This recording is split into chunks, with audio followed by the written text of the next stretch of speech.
For in this place of which you say it is a waste, there will be heard again the voice of mirth and the voice of gladness, the voices of those who sing.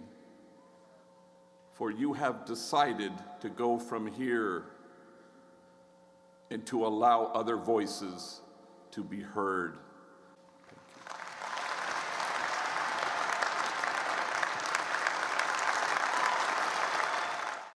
Okay, well, first we want to talk about compassion, because we know that is a huge lesson that we have learned from reading your works to the honors program.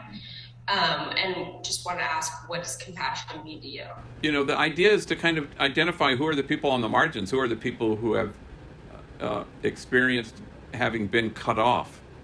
And so how do we repair severed belonging so that everybody feels that they're part of the beloved community, that they belong there, that we belong to each other. So how do we stand against forgetting that?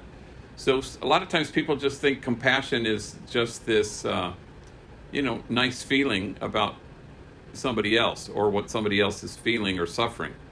But it's really about inclusion. How can we go about learning compassion through higher education and using higher education to heighten our emotional, like our sense of compassion? So, part of the thing is we enter communities sometimes, we go to the margins thinking that we're being invited there to make a difference. But we're really being invited there so that the folks at the margins make us different. And that's the hope. So that really turns the whole thing on its head, turns service on its head.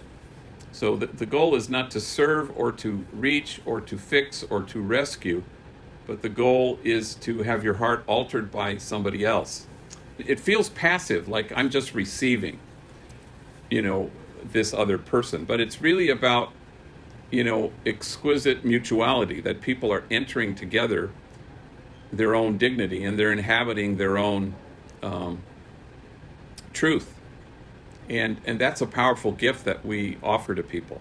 And so, at Chapman, you can always start to visualize something different in society. Here at Chapman, we've been having a lot of issues with white supremacy, with racism, with classism, with even violence sometimes in our school and in the surrounding communities. Do you have any message for everyone at Chapman about how we can practice compassion? So the baseline is we belong to each other and everybody is unshakably good. But if somebody presents in a way that's racist or as a white supremacist, these are not healthy, whole, or well people. And none of us are whole until all of us are whole. So, here at Homeboy, if it's true that a traumatized person, is likely to traumatize others, then it's equally true that a cherished person will be able to find their way to the joy there is in cherishing themselves and others. So how do we foster and create a place at Chapman, at Homeboy, in Los Angeles, in the world, a community that cherishes? And then you don't cut anybody off. You don't say, we're going to sever your belonging to our community. No, it's all about repairing.